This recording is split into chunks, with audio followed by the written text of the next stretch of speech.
let's go through responsive website typography now. So we have both large and small screen sizes that we need to think about when we're working with responsive website. We commonly use more than one typeface because we want to cover the branded feeling, and we also want to cover the legibility aspect of the product that we're working on. Important thing that we need to think about is, are the sizes that we're going to work with fixed? So are we just going to define a size for the desktop, a size for the tablet, and a size for the mobile? That's all going to be the same style. So basically, if you have something like a heading large, you would define it once for those 3 breakpoints or 5 breakpoints, or how many breakpoints you decide to have in your project. Or is it going to be more fluid? That means that depending either on the viewport width or height, or the main element that we have, or the main HTML file that we're working with, or actual parent element inside that file that we're working with. So like, are you going to work with rems or ems, or however you decide to define the typography in your project, you need to think about it ahead of time. And also you need to discuss the limitations with your developer if any exists. So like, it's not the same if you're doing everything custom, if you're using Webflow, if you're using Bootstrap, if you're using React, or like any kind of technology that you might be using. Like, you need to be aware of that, because there might be some limitations that you need to, and some constraints that you need to work within. One other thing is, when you're working on responsive, like editorial like websites, it's less common to use free typefaces. It's not impossible to create an entire project with those, but it is kind of less likely just because most often when you're working with websites like that, you need to feel like really branded or premium, or whatever the case is, you might have to look into areas that are not free. Again, not a rule, just something that happens kind of more commonly than not. Okay, so if we have those things in mind, we can now take the prompt that I prepared for this, and it's an art gallery website.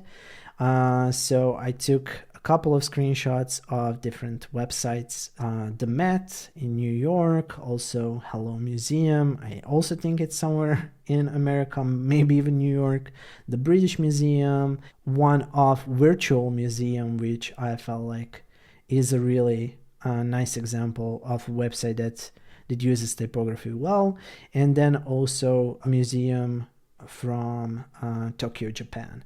So I kind of looked all over the place. Again, if this was the project that I'm actually gonna be working on, I would dive in a lot more than just look at 5 examples, but just to see like what's out there, what I can use as inspiration, what kind of levels of visual hierarchy is needed in websites like this, and also to see if I can do something differently. So one thing I've noticed, a lot of these websites feel a little bit more on the basic side, and I think that's okay, because mostly if you're thinking about museums, you want to ensure that you're covering a large enough of population, and that also means that it's less likely to go into some kind of heavy branded style. But Hello Museum and this one felt like they're kind of moving more into the direction where they want to feel modern and they want to feel approachable and kind of interesting to look at. So I think that the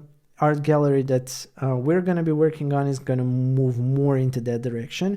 And the only reason why I want to do that is, with a web app example that we worked on and mobile app example, there wasn't really that kind of editorial like feeling to those projects. So I wanted to bring more of that in here when we're working on a responsive website. So that's one of the reasons why the typefaces that I've used are, one for the headings that's more heavily branded like Organetto typeface, and I actually used it because it allows us to play around with really condensed typeface styles and really extended ones. And then I went over and picked a really kind of dynamic typeface. Feels like it's gonna basically contrast this typeface really well. If we take a look into this, it seems like more often there's going to be a couple of heading and subheading sizes as expected, and then everything else is going to be the paragraphs that need to be a little bit more legible. As I was taking those kind of scroll screenshots, some errors happened in here just because in websites like this, when there is a lot of animation and movement happening, some of those screenshots don't cover it well. Let's start working on this. I definitely feel like we need some kind of a big heading that's going to be really stylish and going to work well with like up to 3 lines of text. And I also know that most likely when we're working with a website like this, there's gonna be big, bold visuals and photos that are gonna take more of the interface. So if I just leave it at 6, I think that's gonna be a safe assumption. I'm gonna make this left aligned and maybe just have it cover like up to 7 columns or maybe 8. Even 4 lines of text is pretty okay for this. Maybe even something smaller like 56 is actually going to work. So I know that it feels kind of like really in your face, but that's kind of the way that we want to go with a website like this. So this feels like a really good big typeface for the main headings. Maybe we can have a couple of the smaller ones in here. Visit. If we make this go up to 4, that's probably fine. It does feel like I'm gonna have to go smaller for this text to make sense, so expanded.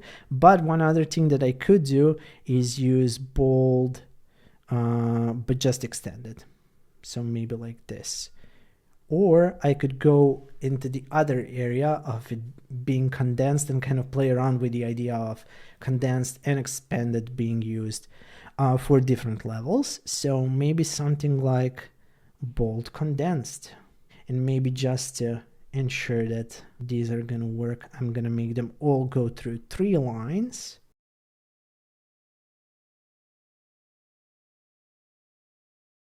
If we're thinking about main navigation, I feel like branded text could also work there, but it needs to be a lot smaller, so something like 20 and 24, and maybe that's going to use more of that condensed styling. Maybe not bold, maybe just regular.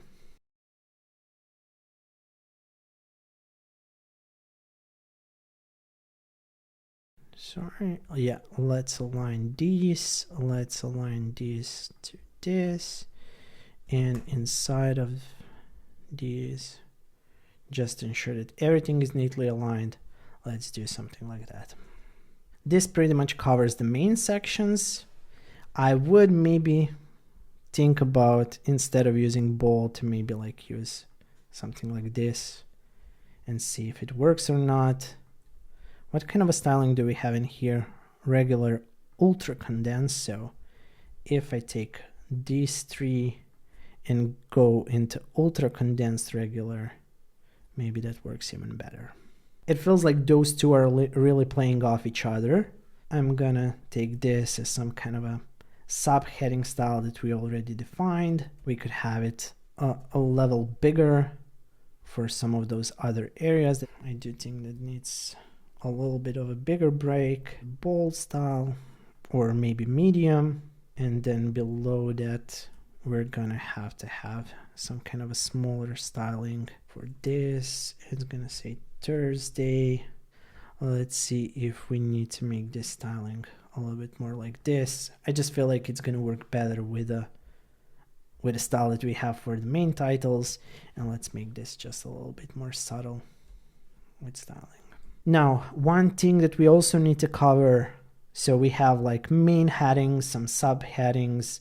This could be like display, this is a heading, this is a subheading, this is a title, and this is some kind of a main text style. We just need to see if these are also going to work as section titles. So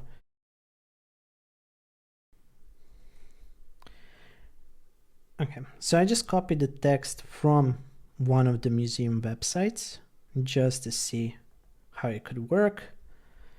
Usually when I'm planning the text, I want to see how it's going to work on some of those legible areas. So in here we have 3, 4, 5, 6, 7, 8, 9, 10, 11, 12. I think that's a pretty safe range for words in a line. So count characters. So this is around like 70-ish, 75 characters per line. So with a size of 18 and probably a line height of something like this, I think this should be legible enough. Now, I might make it a little bit smaller or bigger. I feel like bigger is actually better for a website like this that needs to be legible. So I might even make this a little bit bigger too. We should never forget paragraph spacing in examples like this. Let's make this a little bit bigger. So if this is 24, this is 48. This feels like a really nice spacing system that we created. And it also works really well. So this is 8 columns, amazing for some of the bigger sizes. So even if something like this is needed, I think that's gonna work really, really well. Again, in here, we might need some other styles too. I'm not sure if this museum is gonna have some kind of a blog or something, like a really big call out. Maybe on some of these sections, they're actually gonna take like one important sentence in between 2 paragraphs like this. I'm actually just gonna make this a little bit bigger so that we can demo how that might look like.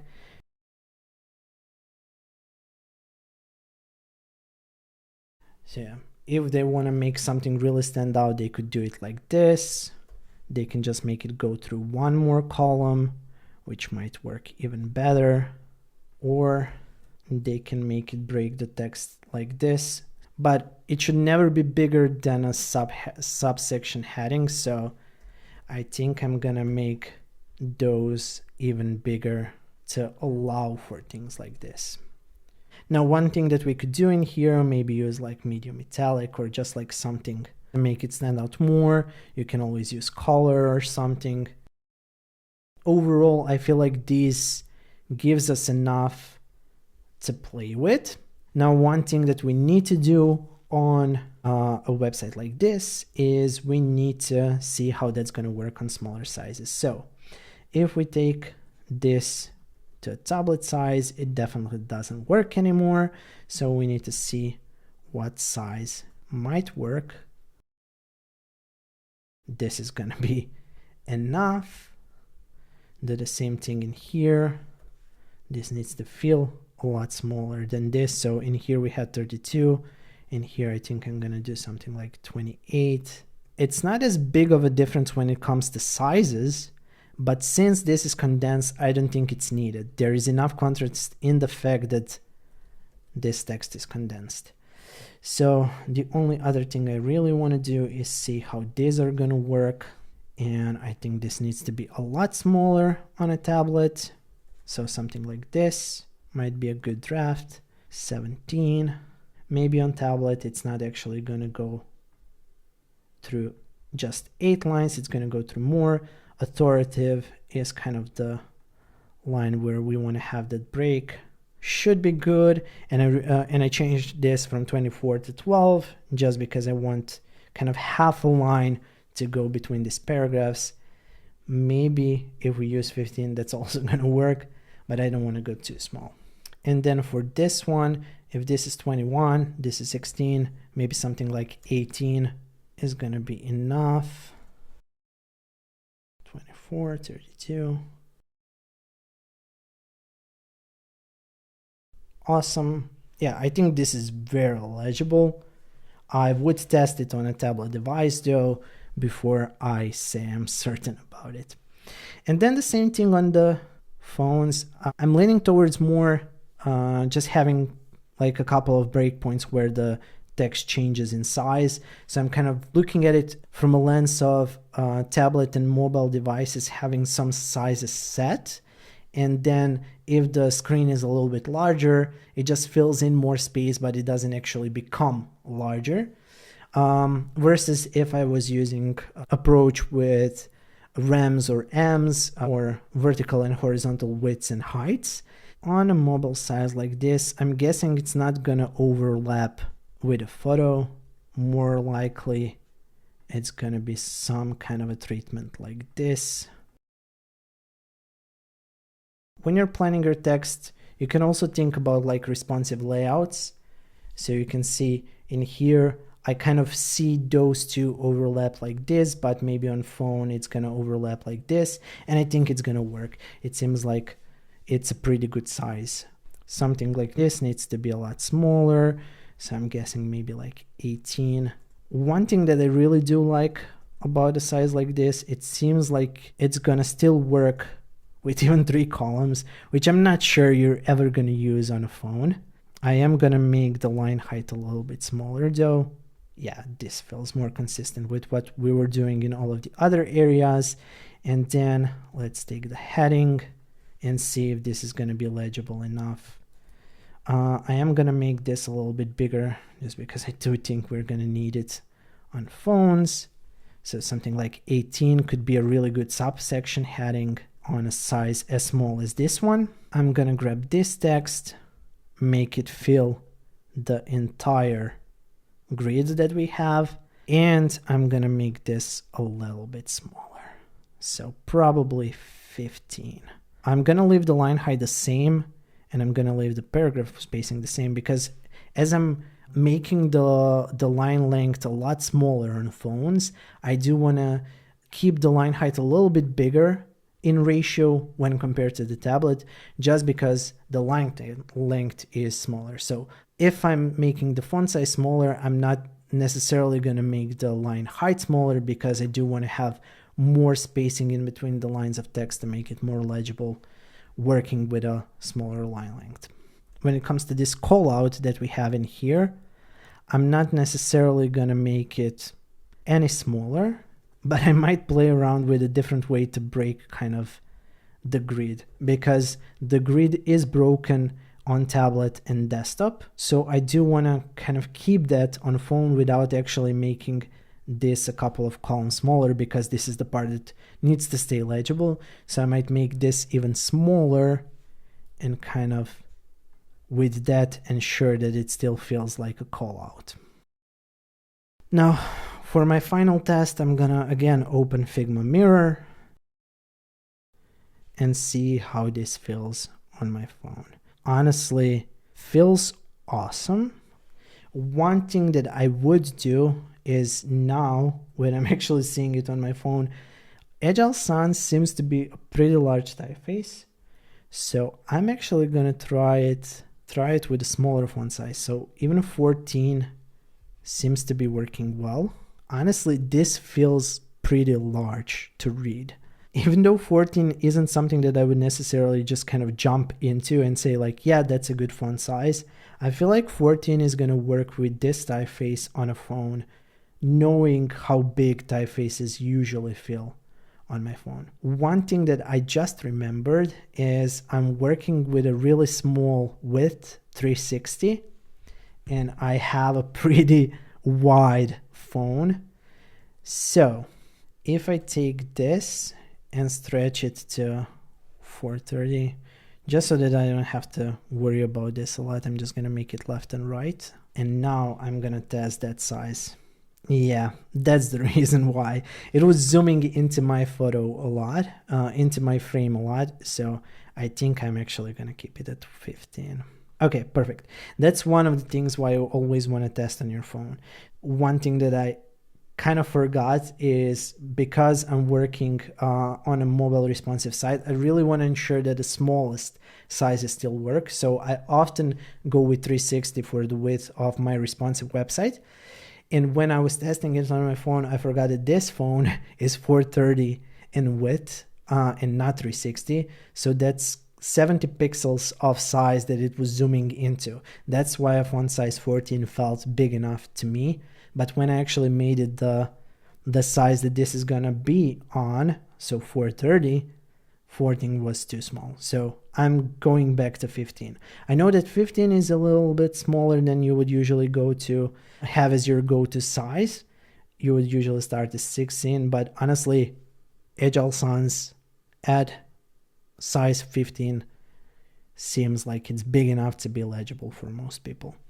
If I make it 16, I'm making it a little bit too big. So yeah, that's how I would approach planning my responsive typography. Again, there's still a couple of things that you need to define in here. There's probably a button size and maybe like an input field or two. But overall, like the main elements and styles that you're going to be using are probably like those big display titles, some of the smaller subheadings and headings, and then the paragraph styling that you're going to have for your text. So overall, I know that there's probably like a size or two that I might still kind of plan for, but honestly, I'm not sure how many of those I'm gonna need. So the big idea behind this video was to showcase how I would approach it differently when compared to web apps and mobile apps. And I think seeing it in context and seeing me kind of play around with grids in here and differences in sizing and how hierarchy is impacted through all of those decisions is giving you enough sense into what I would be thinking about when I'm planning a more visual editorial like website like this that's going to be responsive versus web app and mobile app, which I showcased in the previous videos. So hopefully you learned a lot. This was fun. You can replicate it yourself and you feel confident enough to tackle the assignment that's going to come after this video. Thank you so much for following along. I hope this wasn't too long and that you got a lot of value out of it. See you in the next lesson.